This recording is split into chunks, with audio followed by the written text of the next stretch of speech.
Hey guys, welcome to today's episode, and we have Anthony J with us, and today we're talking about how fasting comes from our ancestors and how we can take fasting to the next level. We're going to be talking about what the heck should I eat and why is everyone's hormones out of control because of all the endocrine disruptors. So AJ or Anthony J, welcome. Yeah, thanks for having me. Well, let's first start by talking about fasting and how fasting comes from our ancestors. One of the things right before the call is you told me you haven't eaten breakfast since you were 5 years old. So talk about that and what made you start fasting and how you just kept that going. Yeah, when I was 5, I stopped eating breakfast because I was very gluten sensitive. I always have been. I didn't know what that was. My parents didn't know what that was. And they always had bread and like toast and cereal. And that was all the options. And it hurt my stomach, so I just stopped eating breakfast. And of course, I was still eating nonsense for lunch and dinner. And I had a lot of health issues growing up and even in my 20s. And then, I carried on the intermittent fasting even after I learned how to eat healthy and to get rid of my acid reflux and all the problems that I had. I used to have heart palpitations, all kinds of different health problems. And by the way, I don't have acid reflux anymore. I don't have any of that stuff anymore. But I'm definitely a big fan of intermittent fasting because now I do genetic consulting. I got a Ph.D. from Boston University Medical School. And I even worked at Mayo Clinic for 3 years looking at genetics. And now I'm independent, but I still look at people's DNA. I use the 23andMe data, the ancestry data. And one of the really common patterns that you find when you're looking at genetics is people have very diverse genetics, right? There's a lot of differences. Like some people can do gluten, some people can't do gluten, some people can do dairy, some people can't do dairy, whatever. There's a lot of differences. But one of the really common themes in people's genetics is intermittent fasting. In fact, there's a gene called adiponectin, and adiponectin is a fat-burning hormone. And a lot of people make less adiponectin. They make less fat-burning hormone. Nobody wants to make less fat-burning hormone, right? But if you skip breakfast or you intermittent fast, you increase production of adiponectin. You increase the fat-burning hormone. So it's very good for your body to burn fats for energy. It helps keep your body weight lower. It's better metabolic energy, right? Because if your body's burning sugar for energy, it's real dirty energy. It's like a diesel truck, that black smoke coming out the back. If your body's burning fats for energy, that's like a Tesla, super clean energy. When you intermittent fast, you improve that Tesla fat burning, you improve your fat burning hormone. And again, I see this in people's genes. I do this every day. I talk to lots of people every single day. I look at their actual DNA and loads of people, most people, I would say 99% plus of people have intermittent fasting genes. There's other examples in the thyroid we could talk about. Adiponectin I already mentioned. There's brain examples with autophagy. So we could get into all kinds of detail. Depends how far you want to go. But again, that's one of the themes that actually unites most people. And it's because ultimately our ancestors intermittent fasted for thousands of years. They weren't eating 3 meals a day or 4 meals a day or 5 meals a day and snacking all the time. They just didn't have that kind of access to food. So, they intermittent fasted. We should too. It matches our genetics. Well, it's funny because I read something one time that said that not only what you feel the best, but that your genetics might play a role in determining the foods that you think are delicious or you find disgusting. So I'll give you an example. I don't like to tell people this, but I'm actually born in Iran and my dad's Iranian and my mom's American. And I don't like to tell people that because I'm like, I'm a Christian, I'm not a terrorist, and I'm Sure. not this or that. So I feel like I always have to explain. And so I don't like to tell people, but like there's certain foods that I love from Iran or Mediterranean that I love them. And so do you think that that's true, that your DNA does play a role in determining like what you find delicious or disgusting? Oh yeah, for sure. In fact, a lot of people, they kind of confuse that signaling or they pervert that signaling by eating Doritos and foods that have so many chemicals and so much, like so many opioid peptides and things that act like heroin in your body. They're not heroin, but they act like heroin. They're a little bit like heroin. They're real addictive. And you can confuse those signaling pathways if you're eating nonsense. Like I said, processed foods, tons of chemicals, foods that are designed by food scientists to intentionally be addictive, right? But if you get rid of all that and you actually pay attention to your body, yeah, it's very telling. It does communicate what you should be eating. People are intuitive, and the same is true of a lot of these estrogen chemicals too, by the way. Like, a lot of people know that they're sensitive to some of these estrogen chemicals that we're going to talk about later, and we'll circle back to that. Yeah. So one of the things I want to tell you is that I was on a plane one time, and this lady literally was wearing so much. I think I was in seat 1. We had upgraded, and the lady had so much perfume that was sitting like a cup right near me. And I made the flight attendant move me because she was wearing so much perfume that I could not sit near her. I was getting a headache. I was feeling nauseous. Like, I was no way I was going to take that plane ride the whole way with her perfume.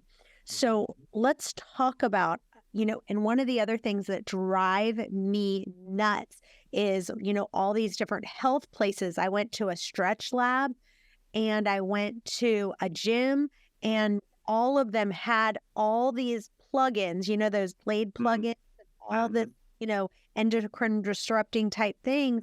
And I literally pulled them all out. Like, I told the lady, I said, I'm happy to get stretched, but every one of these Glade plugins have to be removed or I can't stay. Same thing in a massage place. I literally will remove them. And if they don't want to remove them, then I'm going to leave. That's how sensitive I am to them. I can't be around it at all. So where does that come from? Yeah. So first of all, thousands of years of our ancestors, they didn't have petroleum-based artificial fragrance chemicals. They had natural essential oils and things like that, like natural plant compounds that had fragrance, whatever, but they didn't have these synthetic fragrances that a lot of companies have created from petroleum. Again, it's really cheap, so the companies like to use these. If they have a choice between natural and a synthetic, they usually go synthetic because it's cheaper. And the problem with that, you've heard of BPA, of course, right? Like, a lot of people know BPA is bad, but they don't realize it's bad because it acts like estrogen in your body. It confuses your hormones, and the hormones are a very delicate balance. But it's not just BPA. Like, if you make BPA illegal, they use a chemical called BPS. It's bisphenol S. And they just play this shell game where they say, oh, it's BPA free, but they still have these chemicals in that are bad for your hormones. And the fragrances, they do the same shell game, and they have very similar compounds. Those, just like BPA, they have a compound called phthalates, and it's spelled very strange, PHTHALATES, phthalates. It's found in plastics. It's also found in fragrances. So if you're drinking liquids out of plastics, you're getting a little bit of it. If you're breathing it into your lungs, you're getting a little bit. I mean, remember, people with asthma, you can do these inhalers, and lungs are a good delivery for drugs. When you breathe things in, it delivers it into your body. And so you don't want to be breathing in chemicals that alter your hormones, especially, if you're more sensitive to that. And it sounds like you are, because everybody's genes are different. Some people, they have amazing genes in relation to their hormones, and they're very robust, and they can handle a bunch of different artificial chemicals. And, again, it's not great for them. It's still artificial. Their ancestors still weren't exposed to those chemicals. But for somebody like you, it's even more problematic because you're more sensitive.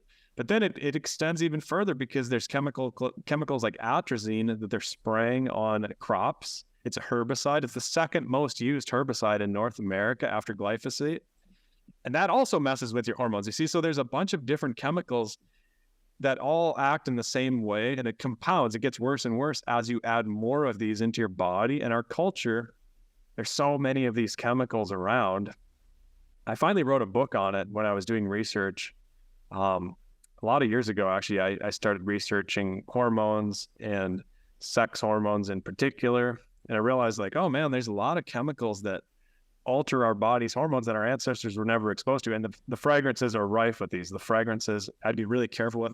If you're not sure what chemicals to go for, just go fragrance free. That's the safe option for laundry detergent, for soaps, even for shampoo and things like that. Some of that stuff goes through your skin. Your skin absorbs a lot of these chemicals, just like hormone creams. Well, listen, so I went to a party at a friend's house, and I haven't told her this yet because I didn't want to tell her at the middle of the party, and then I never forgot to tell her, but I'm going to. I'm going to share this podcast with her. And I literally had to go outside because she had these trash bags that were ultra scented. I know what you're talking about. There was a big party, everyone. So she just kept taking all these scented trash bags and putting them in. And I'm like, I barely could even breathe. But here's the thing, like when we talk about these are synthetic chemicals in fragrances, like you just said, they're petroleum based. They're so harmful to your health. They have phthalates, phthalates, yeah. I always think about it because I always have to say like it's with a pH, but exactly.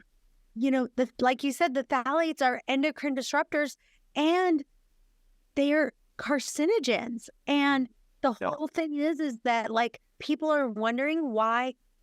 I mean, there's guys out there right now where their testosterone is like 100, and don't you think that some of this stuff, a combination of all this stuff with all these fragrances, it's affecting people's men and women's testosterone and all of the hormones. Yeah.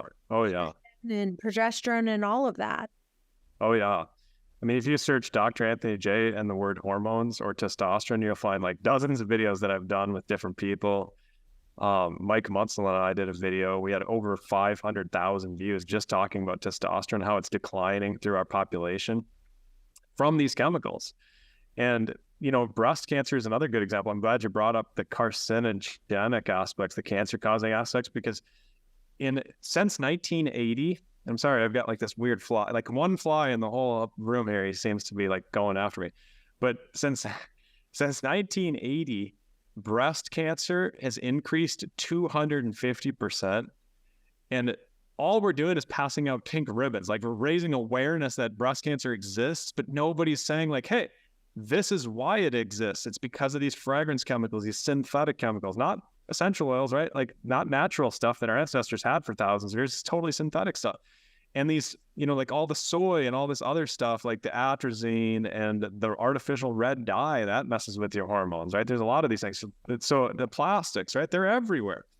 And if it was just one of these things, it would be pretty easy. But since there's so many of them, sorry, I dropped something. Since there are so many of them, it's altering pretty much everybody's being exposed, right? There's nobody that's completely removed from this situation. Like when researchers do studies on this, they have to go to like remote tribes in Alaska to find people that don't have phthalates in their blood to try and compare them to other people that do have phthalates to try and see what the health harms are. So it's complicated.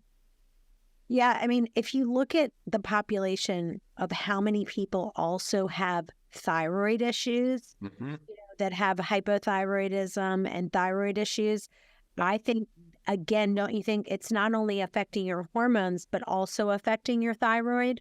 Have you seen that? For sure. In fact, just to circle back to intermittent fasting, as you know, increases a process called autophagy. And autophagy is a technical scientific term, but it refers to your cells taking out the trash, right? Your cells are taking out garbage. They build up garbage. They got to take out the trash. And there's a gene called FOXE1, FOXE1, but scientists call it FOXE1, like Foxy Lady, that song. So FOXE1 was discovered in Chernobyl, the radiation accident. And people that were exposed to atomic bomb radiation and damaged their thyroid, which is pretty much a lot of people. And if they never recovered, they found they had this bad version of this FOXE1 gene. And the people that recovered up just fine had the good version of this gene. So there was a difference genetically in people that recovered and people that couldn't recover. And they found out with later research that it was an autophagy gene, meaning it's involved in your thyroid taking out the trash. Like the cells in your thyroid were not very good at taking out trash. Therefore, you were more susceptible to damage from radiation. But also you're more susceptible to damage if you're not intermittent fasting. So people that intermittent fast that have that bad gene for their thyroid, they improve their thyroid. I know it's kind of complicated because, you have to kind of look at an individual person and say like, do you have these bad thyroid genes? it's a higher need for intermittent fasting if you do, because again, your thyroid builds up garbage. Garbage builds up in all of your cells to some degree, but fasting helps clear that garbage. And remember, garbage inside your body, that's plastic chemicals, right? That's microplastics. That's personal care fragrances. That's atrazine. That's artificial red dye. That's the smells and stuff you're breathing in your lungs that disperse in your blood. That's all just garbage your body has to deal with. And another little side note is sunshine helps you break down trash in your system. A lot of people don't talk about that because sunshine has kind of been demonized in our culture as something bad. Use sunscreen, never go outside. And in reality, our ancestors were outside all the time. And sunshine helps you break garbage down too. If you have like a tattoo and you go out in the sun, the tattoo fades away. Your body thinks that's garbage inside your cells, and the sunshine is helping you break that down into smaller pieces and clear it out of your system. That's a good thing that happens with these microplastics and the other things that your body builds up. So you want to use all the tools that you have today, like the sauna, the sweating, like you were talking about stretching and just staying active, moving a lot, sunshine, intermittent fasting. Use all the tools because you're going to be exposed. Even if you're really hypochondriac about this stuff, you're going to have some exposures to plastics and fragrances. So the best you can do is try and minimize that stuff, but also use the sunshine, use the intermittent fasting, use all the tools. So give us a couple of examples that maybe you've gotten rid of, like if you went to someone's house, like if you were going to say, all right, let's first, all the fragrances, you're not wearing any of them. We're throwing them in the trash. These scented garbage bags, they're out of here. What else are you taking out that you go, this is completely off limits if you want to protect your hormones and get rid of these endocrine disruptors? Yeah, it's a lot. I mean, and it's been a lot of years of me doing this. So I have a website called AJConsultingCompany.com that I was telling you about earlier. I have a page on there.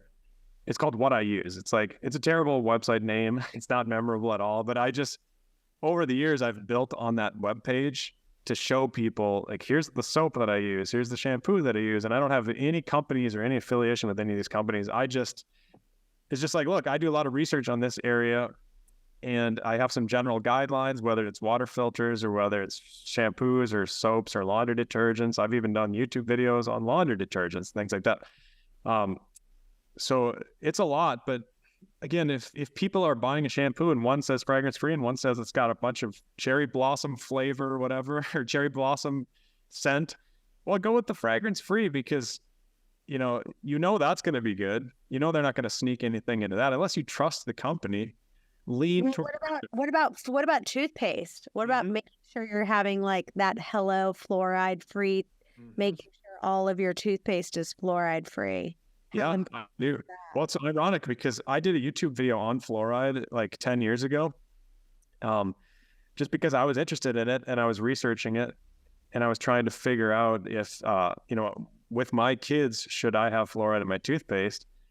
And I did a video showing, hey, this isn't really good for your brain. It's not necessary for your teeth because you get a little bit of fluoride in your diet. So it's natural. If you're eating healthy, you get plenty.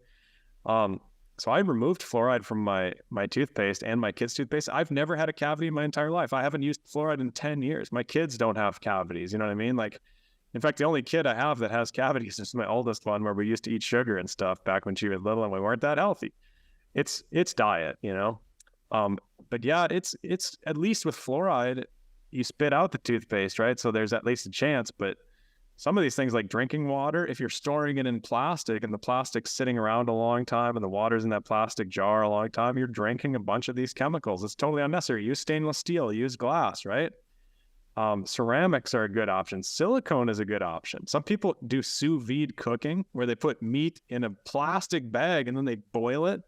And that's crazy. Like, you want to use a silicone bag, that's totally fine. But the research is very clear. Like, if you're doing that with plastic, it's going to just load you up with phthalates, So there's a lot of little micro things like that, like the K-cups for coffee. I'm not a huge fan. Again, once in a while, sure, you're traveling, no big deal. If you're doing it every day, switch over to something that's glass and stainless and not full of plastics. It's a lot of hot water running through plastics. What about the K-cups that have the bottom, like if it's organic, but you know how some of the K-cups have the bottom that it's like maybe a mesh instead of like fiber? Say no to that as well. No, those are much better. Everything is a step in the right direction if you're moving away from plastics, right? For our environment, for our oceans, and for our health, most importantly. I do cold press coffee. I just grind coffee beans. I put it in a big glass jar. I leave it overnight at room temp. And then I filter out the grinds. And then I keep that in the fridge, but I don't like cold coffee. So I put a little bit in a cup, cut it with water because it's really concentrated, microwave it. And then I've got hot coffee if I want coffee. But, I'm not opposed to like different types of, pour over coffees and things like that too. But again, there's a lot, right? And that's why I made this webpage, because, you can really get into it deep. And I won't even remember off the top of my head, like some of the stuff that I go through on that webpage, like pillowcases and things like polyester clothing is plastic, right? It's called the full name for polyester is polyethylene terephthalate. Hint, hint, it has the word phthalate right in the name. You know what I mean? And so a lot of people are literally sleeping on a pillowcase for 8 hours a night, just breathing in phthalates all night. And they've even done scientific studies on this, believe it or not. Because of course, that common sense is like, well, if we're breathing our hot air on a pillowcase for 8 hours, we're going to have a lot of phthalate exposure. But when they do studies, they even caution that like babies shouldn't be on mattresses that are made straight from plastic and all this stuff. Like there's a lot of good cautionary research, but people kind of ignore it, and the government ignores it because it's not really toxic. Like it doesn't kill you right away. It takes a lot of years to cause problems. So it doesn't alarm people as much as some other things. But it messes up your hormones, and that's enough said, right? Because if you mess up your hormones, it's hard to lose weight. It's hard to have energy. It's hard to function. Your brain has fog, right? Like if your hormones are off, everything's off. So it's not just about killing cells. It's also about energy and hormones. Yes. So let's talk about as far as any fragrances that you would use. Would it be essential oils only? Like, is there any other thing that you would consider using? Yeah. Oh, yeah. I mean, I guess if I'm looking at artificial fragrances, two things. Number one, there's a website that's pretty good. It's called ewg.org. It was created by Mark Hyman, I think, out of the Cleveland Clinic. He's the one that started the functional medical wing of the Cleveland Clinic. But ewg.org is a pretty good database of chemicals and what they do to your health, and you can compare and contrast. There are some synthetic chemicals that are totally fine. I usually look for the letters PHEN, which is phene, like if it's like benzophenone or alkaphenone or whatever, PHEN, that's usually an estrogenic chemical. If it's got that in the word, if it's some kind of synthetic fragrance and it's got PHEN, it's probably some kind of synthetic estrogen chemical. And then the word benz, like benzophenone or alkylbenzone, BENZ, if it's hidden in one of those words with these long chemistry names, that you can't pronounce, like I say, methylbenzaldine camphor, that's in sunscreen oftentimes. That benz, usually that means it's a chemical that's going to act like estrogen. So I look for phene and benz. And again, I know that's kind of complicated and technical, but I write about this in my book too, to kind of help people simplify it. But essential oils are good. Like that's the long and short of it if you're using those. I can't do anything else. Mm-hmm. There's no other fragrance I can do. Mm-hmm. I want you to talk a little bit more about testosterone for just a second. So I just know a lot of people who their testosterone, men and women, that their testosterone is really low. What are some things that you recommend doing and not doing that can increase the testosterone levels? Yeah, it's a good question. Number one, intermittent fasting, right? Because if you help your body clear out garbage and help your body heal, it raises people's testosterone. Number two, blood sugar. When your blood sugar is above 85 chronically, if your fasted blood glucose is above 85, not 100, not 95, 85, you want your blood sugar pretty low when you're waking up in the morning. That helps your hormones, especially your testosterone. I've seen a lot of people massively improve their testosterone by getting their blood sugar down to where it should be. And that's an optimal number. That's not just okay, that's optimal. So blood sugar is big. Magnesium is big, zinc is big. Like sometimes people are mineral deficient because they don't eat a lot of minerals, or our soil is depleted in minerals, which is becoming a bigger problem because the farmers, they don't put magnesium back in the soil. They don't put zinc back on the soil. They just put nitrogen. And after 50 years of just putting nitrogen back in the soil as fertilizer and phosphorus, the zinc and the magnesium and the boron and a lot of these minerals have just gone down and down, and it's becoming a bigger problem. And even regular scientists are raising flags and talking about this more because there's so many more deficiencies on minerals, and those lower testosterone. And so that's probably number three. So that's intermittent fasting, blood sugar, minerals like magnesium, zinc, and boron. Number four is, of course, artificial estrogens. You could have put that as number one because it's probably the biggest factor. I've had even people like I was on a podcast in the UK with a guy from London, and he's like, look, I'm going to check my testosterone tomorrow. And he did. And then he said, I'm going to remove all the plastics and all the fragrances and then check it again in 6 weeks. And he raised his testosterone 30% just in 6 weeks. And he posted this online, and he was a believer. Just that one change. He did absolutely nothing else with his diet or his minerals or his whatever. So estrogens are huge. These fake estrogen chemicals, of course, they lower your testosterone, right? They've done studies with atrazine, for example, this herbicide I was talking about, where they put frogs in atrazine. They use 300 nanograms per deciliter of atrazine, and you can turn a male frog female. Like literally it changes their sex just being exposed to atrazine. And the legal allowable drinking limit for atrazine in America is 3,000 nanograms per deciliter.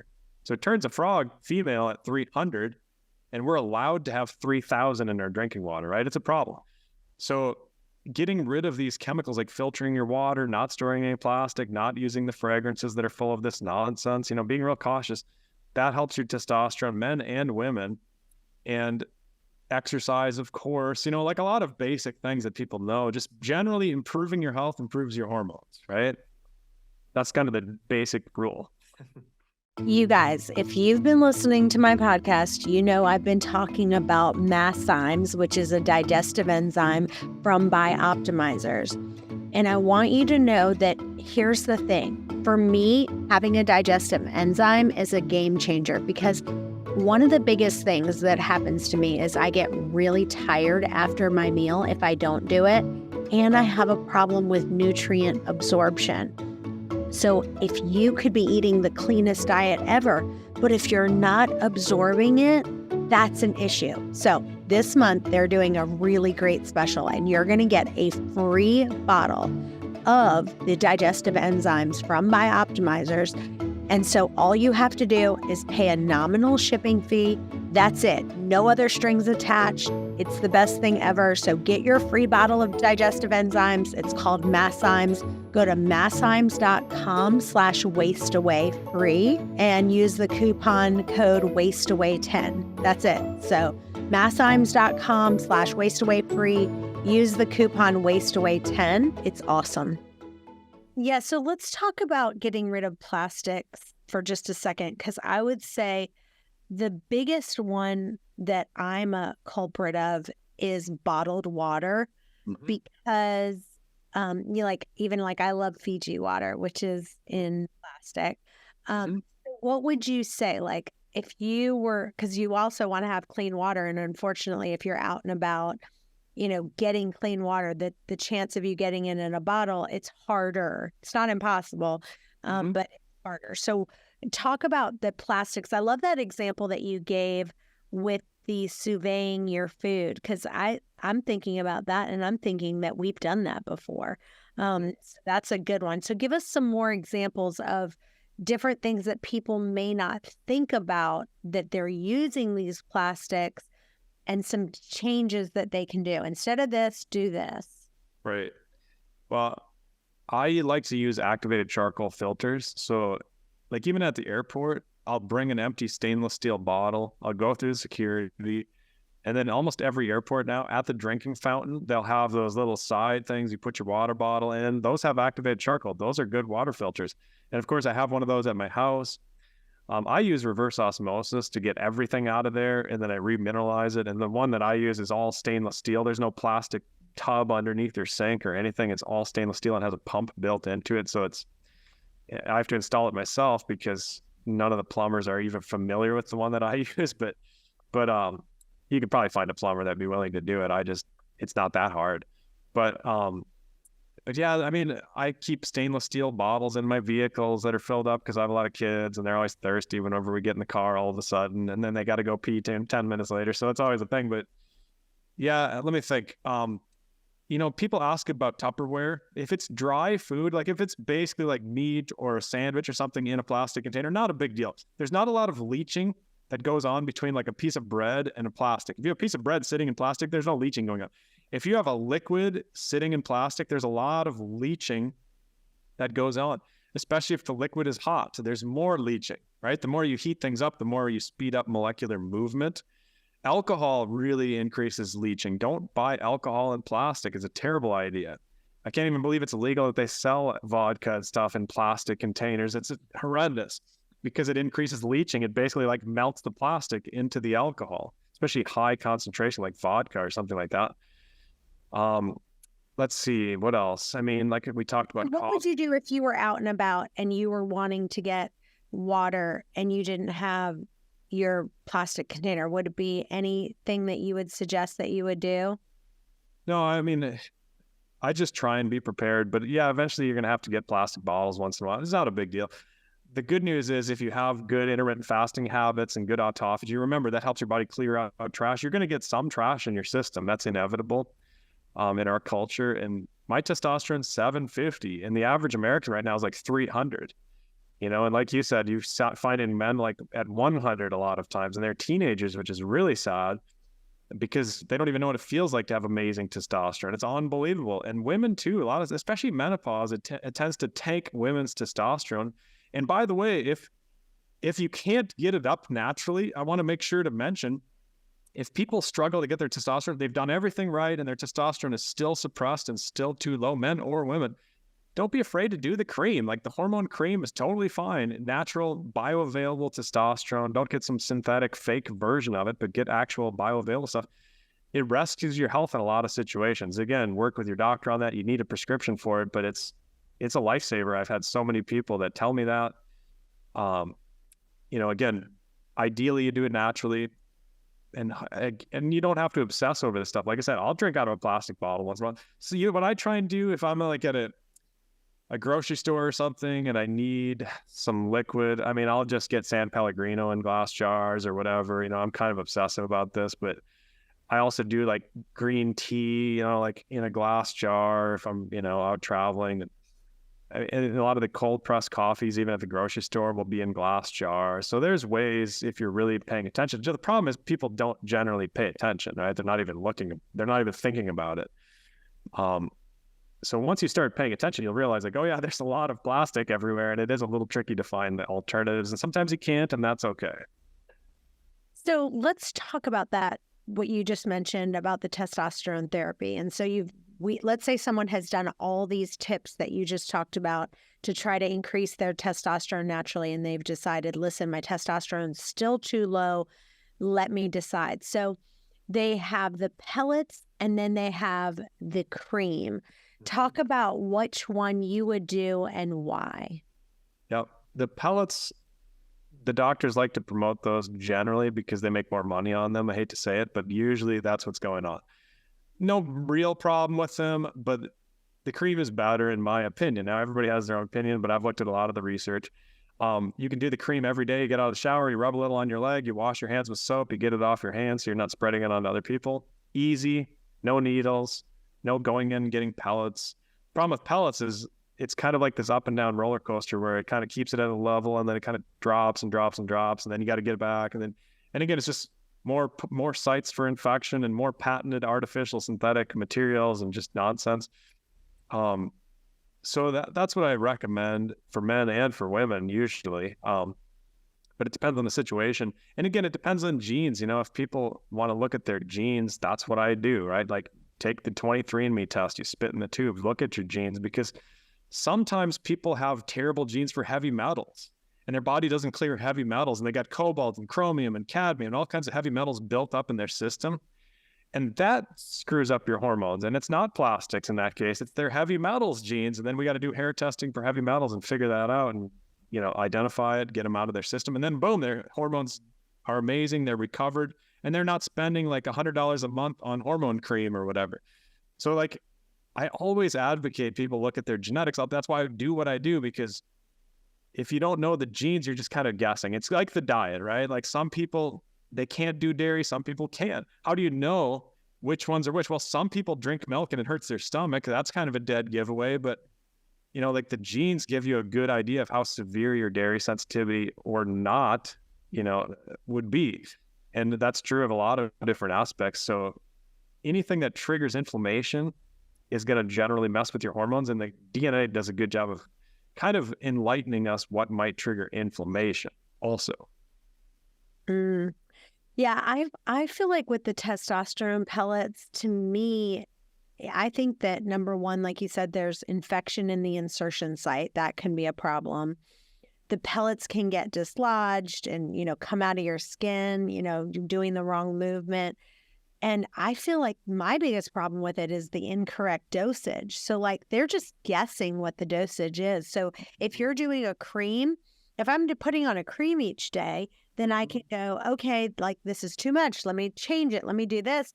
For the pellets, it's like for 3 months, you're stuck with this dosage and it's like a nightmare to try to get it removed. And, it's put underneath like your hips or your butt. And to me, I wouldn't want that. Like I do use bioidentical hormones, but I just do it in a cream and I can increase or I can, decrease depending. Yep. Perfect. Exactly. And post-menopause, I'm a huge fan because everybody's estrogen and progesterone go down after menopause, right? Like you're never going to have perfect optimal sleep if your progesterone is tanked and you're going to be waking up at 3 a.m. You can't get back to sleep. That's like hallmark low progesterone. And there's no like, oh, eat this and your progesterone will be rescued. It's like, no, it's just menopause. And there's a big difference between being okay and being optimal, and I like people to optimize their health, not just be okay. You don't want to be an average American anymore, in terms of health, because average Americans are very unhealthy and the doctors see average Americans all day long and they think that's totally normal. You don't want to normalize your health against average Americans, but even the blood tests in our modern culture, they're based on average Americans. The blood sugar is disaster. Like the range is disaster. It's a joke. The cholesterol range is a joke. The vitamin D range is a joke. The testosterone, the progesterone, all these hormone ranges are a joke. I mean, it's almost laughable if you look at the research and then you look at what the doctors tell you is normal. It's not, it doesn't coincide. Even ferritin, like when people have hemochromatosis and issues with iron, and there's so many problems with our medical system. And I think a lot of it just goes down to the money and following that. But you can do a lot to just protect your own health. And again, I like that you're doing bioavailable hormones. I think that's super smart. I'd like the creams. I even like the creams better than the pills, right? A lot of women take progesterone pills. The problem with that is it's kind of hard on your liver and kidneys. And then 20 years later, you've got liver damage or something. And then they're trying to deal with that. And it's like, well, just use the cream and then you wouldn't have had that problem. Yeah, so good. Let's talk about iron for just a second. One of the things that's really odd is that in the questions I'm getting from listeners that, they come on and ask for different questions. And it seems like we have a whole slew of people who need to increase their iron. They're struggling with low ferritin for a lot of women. And then guys, it seems like they're really struggling with high ferritin and their iron is too much and they need to like give blood and so forth. So talk about what someone needs to do if they want to increase their iron and what someone needs to do if they're struggling with high ferritin and need to kind of decrease. Yeah, for sure. So first of all, I like people's ferritin between 50 and 100, which is a pretty tight range. If you go to Google and you type in the normal range for ferritin, it's usually like 30 to 300, which is ridiculous, right? Like I was saying, these ranges are a joke. I mean, that's a 10-fold range. That's adding a zero. Mine's at 15, just so you know. Mine's super low. Yeah. Mine's like so low. And the only way that I've been able to increase it is by taking copper. That's the only thing I've been able to do that is actually increased. But you keep going. Go ahead. Well, a couple of things. Number one, one of the reasons you intermittent fast, and a lot of people do and a lot of people should, is because it helps heal your gut, right? And if you have gut issues, then your body doesn't absorb nutrients the way you should. So even if you're getting ferritin or iron in your diet and copper and all this, your gut's not absorbing it as well as it should. So sometimes it's an underlying gut issue that people have. Yeah. That's pretty common. So fixing that is always the first thing. And then hopefully it falls into line after that. But then number two, women have a period and then they donating blood every month most of their life. And then their ferritin tends to be way too low. And then after menopause, of course, it starts to go up and up and up. And it depends on your genes because some people have low iron genes, some people have high iron genes. And it's a struggle on either side of that equation. But for men, they don't have a period, of course, despite what the woke people try and tell you. And so there's usually higher iron in men because it just builds up and up and up. And the only way your body gets rid of ferritin is bleeding, like blood, like donating blood, or skin shedding, which is crazy slow. It's a slow process. So if you're a man, of course, it's just going to tend to build up more in your system if you're not donating blood or bleeding very often, unless you never eat red meat or something. And red meat helps raise ferritin. I'm not opposed to eating a lot of red meat, raising your ferritin. That's the most natural way to do it. It's very healing for your gut because your body's made of red meat. So I know a lot of people are pushing vegan diets and all this sort of thing. And again, some people, you got to look at the genes, right? Everybody's different, but red meat is the best bioavailable source. In fact, if you really want the best source, it's liver. That's what your ancestors did for thousands of years. They ate liver. It's full of iron. If you eat too much liver, your ferritin, even in your case where it's too low, it'll probably get too high after a while if you're doing it too often. And I like liver pate. You make liver pate with bacon and you run it through a food processor. It tastes like bacon spread. Right? It doesn't even taste like liver, so then it's good. And I just did a podcast, I think it's 2 podcasts before, and he talked about, Paul Saladino talked about taking liver, buying it, cutting it up into little strips. So people like me, I'm just not a liver fan. It's going to be World War II to try to get me to eat it. So I'm just, let's just take that off the table. He's like, bake it into little tiny strips where you can literally take it, freeze it in the freezer, and then just swallow it with water and try it. So I haven't done it yet. I need to put that in my repertoire to do. But have you tried that or? I don't like it. It's funny because I homeschool my kids and stuff. And we hunt a lot and we travel around the country all the time. And I hunt in different states and like in Minnesota, where I grew up, you can shoot unlimited deer. You can shoot 100 deer if you want. I'll shoot quite a few, and because they're so overpopulated in certain areas, you can donate them to food kitchens and stuff, which I do, like soup kitchens. But also, I eat a lot of them, and my kids like venison liver more than beef liver. Like they have an opinion on which livers they eat. It's kind of funny. So we just eat it. But I've been on Paul Saladino's podcast before. I'm friends with Paul. And again, I think he sells a product called Heart and Soil where he actually sells liquid pills too. And so there's a lot of different ways for different people, but that's the best approach, right? Because plants have some iron, but it's usually wrapped up in fiber and stuff and you just poop it out, frankly. Like it's in there, but your body doesn't absorb it because it's coming in one end and going out the other end. Whereas when you eat animal products like liver or red meat or, things like that have ferritin, but they're from animals, your body absorbs all that ferritin. So it's really helpful, especially if you're that low, because that's low energy, low ferritin, low energy, when it's that low. So let's talk about your gut and kind of the things like if a lot of the listeners listening to here, they are saying they aren't able to absorb the nutrients that they need to, and their gut is a mess. What would be kind of your top 3 things that someone could do to help heal their gut? Boy, it's so dependent on genes. It's hard to pick it out, right? Because some people, it's literally just dairy. It's literally as simple as dairy, and they're eating cheese every day. And they know that drinking milk hurts their stomach, and they know that's bad because they feel bloated and gassy. But then they keep eating cheese because they can get away with it. But they don't realize, like even the cheese, even things that are low lactose, dairy proteins will be bad for your gut if you're severely dairy sensitive. If you're a little dairy sensitive, it's not too bad. But if you're severely dairy sensitive, get rid of all the dairy. That messes up people's gut when they have those genes. And again, I'm not talking to everybody here. I'm just talking to people with those issues because it's a life changer. It changes your hormones. It changes your inflammation levels. Just getting off of whey protein, sour cream, cheese, yogurt, all of it, every bit of it. If you're that sensitive. So after Paul Saladino was on my podcast, he's a big fan of raw milk. Mm-hmm. So I was like, you know what? Because I don't do well with dairy. And anytime I've done a food sensitivity, it always says cow milk that don't do well with cow milk. Mm-hmm. But I thought, you know what? I'm going to try it anyway. I'm going to try some raw milk. And I did it for 2 weeks. And honestly, I was miserable. Like, so I got so constipated. I just it didn't work well for me. So again, sounds like you. Yeah, you fit the dairy sensitivity bill. Yeah, for sure. So I want you to talk about that even more, of what you're seeing, kind of the top things that people remove and they go or add in that makes a big difference. Yep. Well, I had a strongman competitor once as a DNA client. I do a lot of pro athletes and a lot of special forces and a lot of elite people, right? Because they want to optimize their health.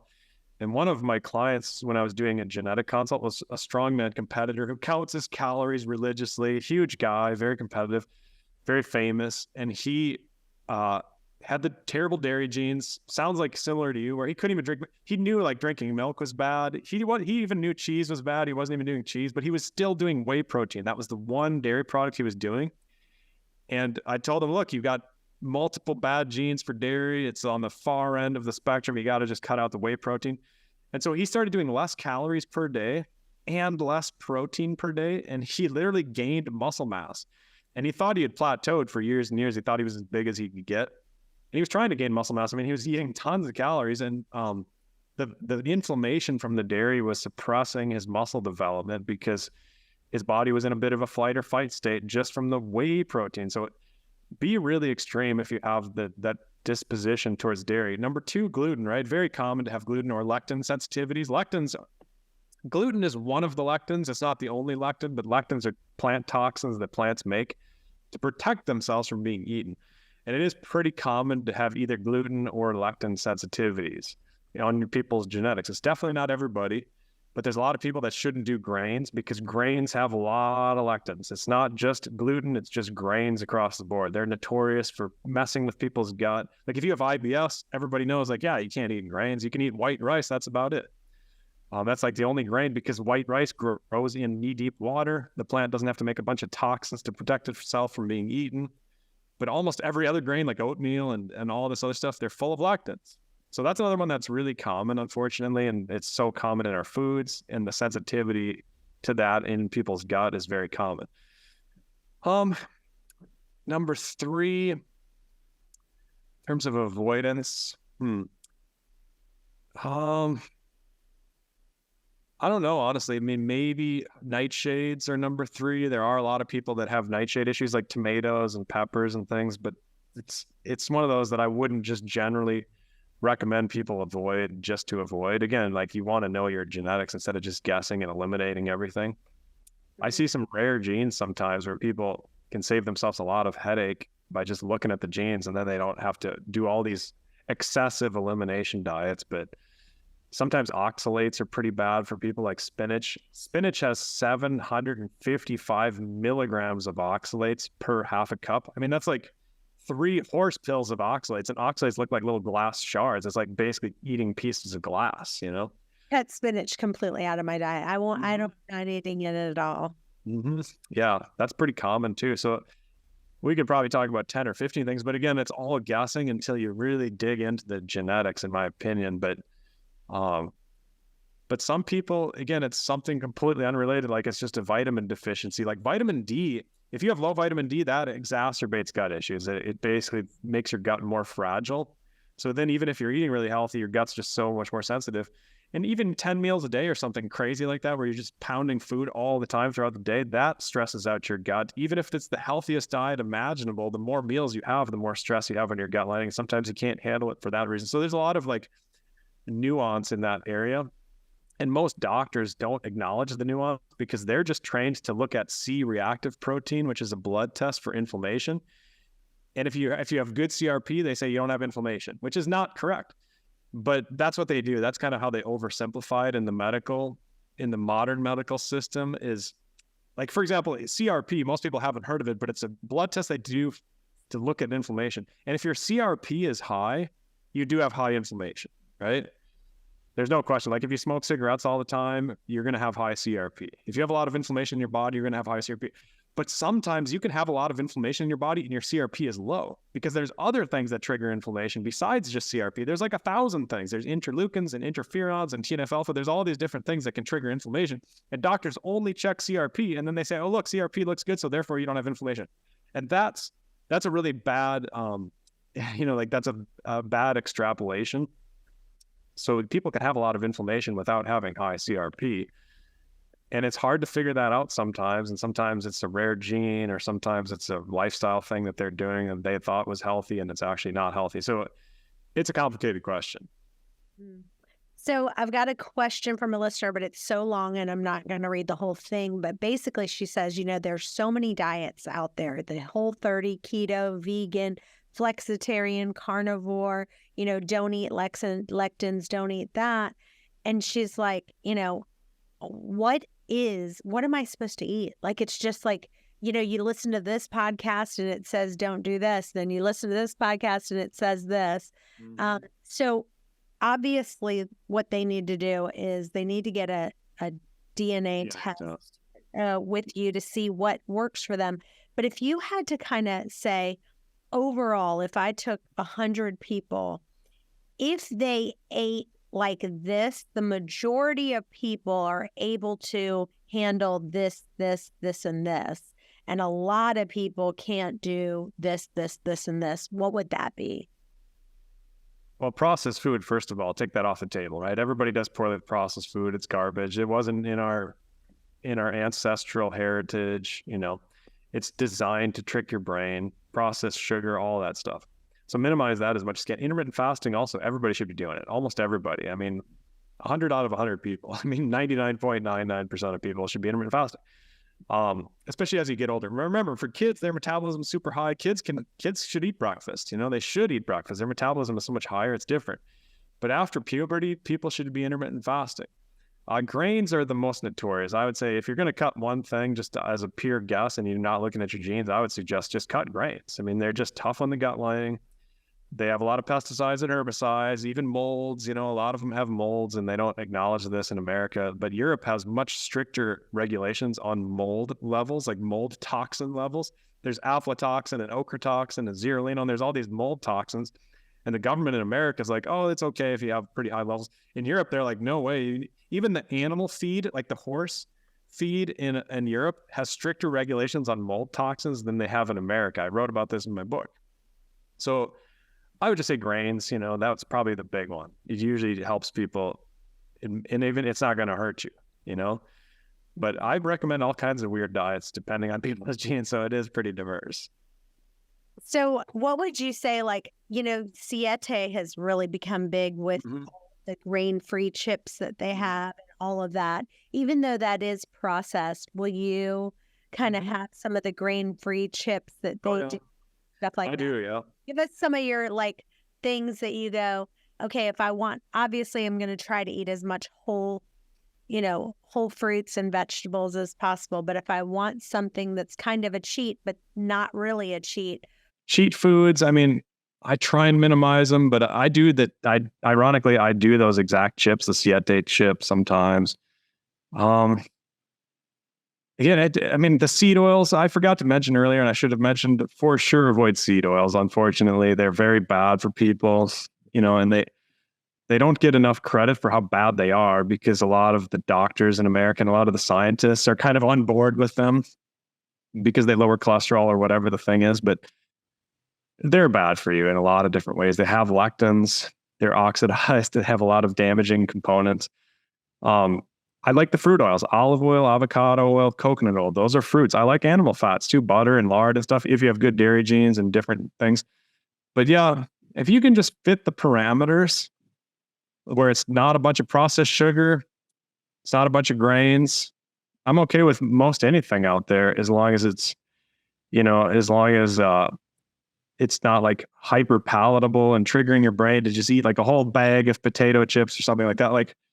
There's plenty of good stuff, and it's good to enjoy yourself and have that stuff. I try and limit it to once a day. I don't do that stuff at lunchtime. I just push it only at dinner time and things like that. So have some rules like that maybe help. But It depends on people's personality too. Some people will need to go lower carb than other people based on their addiction to sugar or their history of sugar or things like that too. I love it. Well, we are out of time, but tell listeners where they can find you and where they can follow you. Yeah, I do have a YouTube channel, Dr. Anthony J, and then I have that's the last name is Jay. And then I have AJConsultingcompany.com. Those are the two major sources. Well, this has been amazing. Thank you for your time today. And you guys stay tuned. We've got another episode coming up in just a few. Bye-bye for now.